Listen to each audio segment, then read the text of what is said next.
This is KGW News at Sunrise. That quick.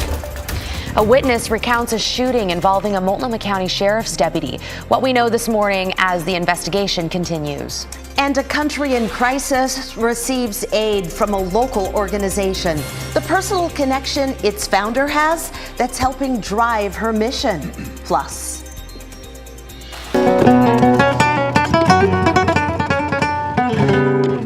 Okay, that is just a little sneak peek at an upcoming performance by Flamenco Pacifico. The group is partnering up with the Portland Opera to teach people about this beautiful form of dance, flamenco. We'll learn more about it coming up at 5:15. Oh, she is so elegant. I have always loved that group. You interviewed her. Did you do a little something? I didn't, but I wanted to. I wanted her to showcase it. She's the pro. Looking forward to that. Want to say good Thursday morning or Friday Eve, as we like to say. I had to look at my phone. It's October 6th, but your forecast does not indicate that that's the time of year it is. The transition is that this is a nervous day for forecasters. Because? Because it's foggy out right now, and for us to get up to 80, I would say we have to have pretty much full sun no later than 11 o'clock. Okay. And we won't know until we know if we're going to get full sun or not. Right now we have the densest fog that we've had in a while, not necessarily up in Portland, but McMinnville, Hillsboro, there's a fog pocket extending across I-5, also some fog pockets over the coast. We have light winds right now. We're expecting east winds to start developing in the gorge, and if all that happens on time and we clear out and we have sunshine by 11, then we have a good chance to get up to 80. But some parts of the valley could get stuck under the clouds with much cooler weather today. All right, we'll say generally speaking, odds favor this: 54 degrees at the bus stop, fog and maybe some sun. If you don't have a fog pocket, there is no marine layer out there this morning. 68 degrees at noon, and assuming everything goes okay and the forecaster loses the nervousness, we'll get up to about 80 for a high temperature. Yeah, relax. It's all right, Rod. Talk soon. Well, we're leading off at 5 with the latest information on a shooting involving a Multnomah County Sheriff's deputy. It was a huge crime scene spread across 3 different locations near Northeast Grand and Holiday. Catherine Cook talked to witnesses who watched it all go down. Bang, bang, bang. That quick. Lyman Ackerman was cooking lunch when he heard gunshots near Northeast Grand and Holiday. He looked out his apartment window. Like I said, he fired 3 shots. He was right here. And he fired them this way. And then he ran up into that garage there. I don't know if he dished a weapon. It happened around 1:30 Wednesday, part of a massive crime scene sprawled across the Lloyd district. Investigators wouldn't comment on the person Ackerman saw, but they say at some point, a Multnomah County Sheriff's deputy shot someone with a gun. We have one person that is in the hospital from gunshot wound. That person is receiving treatment at this time. Multnomah County Sheriff Sergeant Steve Dangler says they're investigating 3 separate scenes, all of them connected. 2 of those scenes involved crashes. This one on Northeast Grand and Weidler, and this one on Grand near Holiday. Police tell us this crashed Subaru had also been stolen. Pray to God. I guess that's all we can do, right, William? Ackerman also called police. It's sad. And it's nothing new. It's everywhere. Catherine Cook, KGW News. Investigators tell us that the person shot is in the hospital, although they have not released a name. And so far, no word on any arrests. The Portland Police Bureau is now the lead agency on this investigation. We do expect to get an update from them a little later today. And this morning, we're also hearing from friends and colleagues of a well-known chef killed while riding her bike Tuesday in Southeast Portland. A semi-truck hit Sarah Pliner on Powell Boulevard near Cleveland High School.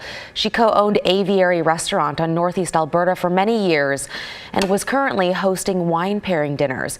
A former co-worker who knew Pliner called her a beacon of creativity and commitment. Her style was eclectic, modern, lots of Asian influence. It was Sarah's cuisine. She was very specific in her food style that really belonged to her, that very few chefs could have reproduced. Safety advocates now calling for changes along that stretch of Southeast Powell, including a physically separated crossing for bikes and pedestrians, as well as new warning signs. ODOT, though, says they've put in new rapid flash beacons and better signage and are now waiting for more details on the cause of the crash before making any additional changes. Meantime, police say the driver is cooperating with the investigation. Now to the morning's other local headlines. Investigators are working to learn what started a fire at this senior living center in St. Helens. It broke out just after midnight yesterday morning, and a big explosion made it worse. Officials say the blast sent burning debris flying through Columbia Hills Retirement Center. One person died, several others are injured. This morning, an employee with Vancouver Public Schools is accused of voyeurism, recording students in the girls' locker room. The Clark County Sheriff's Office is investigating.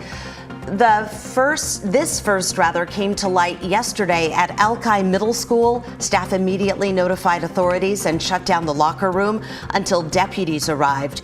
That employee in question left campus and is not cooperating with investigators. That person is now on administrative leave, and the district is notifying families. Also, Portland police trying to find the vandals who hit a Native American-owned coffee shop. Overnight Wednesday, they were caught on camera breaking the front windows at Bison Coffee House on Northeast Cully. They coated the inside of that shop with white paint and damaged several pieces of Native art. The owner believes she may have been targeted because she hosted an event called Coffee with a Cop yesterday morning. And those are some of your headlines today. And we want to take a moment to highlight a local nonprofit providing some critical aid to Venezuela. The country is dealing with an economic crisis, making it really hard for people to get the necessities. Bryant Clerkley shows us what's being done to help. If you go to Venezuela right now, you will see totally like a bubble of people that can buy everything and the majority that cannot buy anything. Giselle Rincon is the co-founder of the nonprofit Venezuela's Voice in Oregon. She's from Venezuela and moved to the Portland area 20 years ago with her husband and children. When she's not working as a high school teacher, she and several volunteers are raising money for food, medical supplies, and higher education scholarships for Venezuelans. They do this through events and fundraisers in the form of dinners and galas. The country has been dealing with a devastating economic crisis. We began collecting all kinds of food, okay?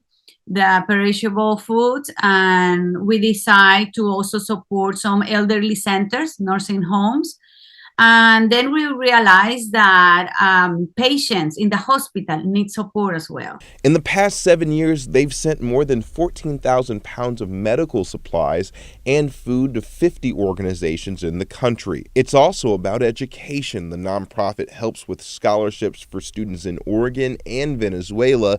They can range from $500 to $5,000.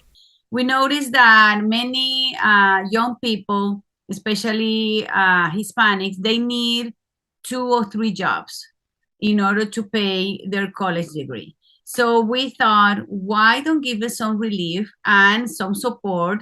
Giselle says in the past, volunteers have taken trips to Venezuela, and it's been heartbreaking to see the amount of need.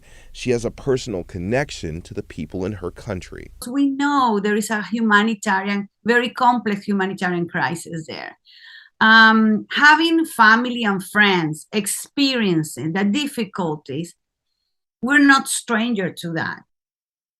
Really important that people are helping out there. Okay, so Rod, the weather today, I know it's been like typically warmer, but now it's all foggy and cool.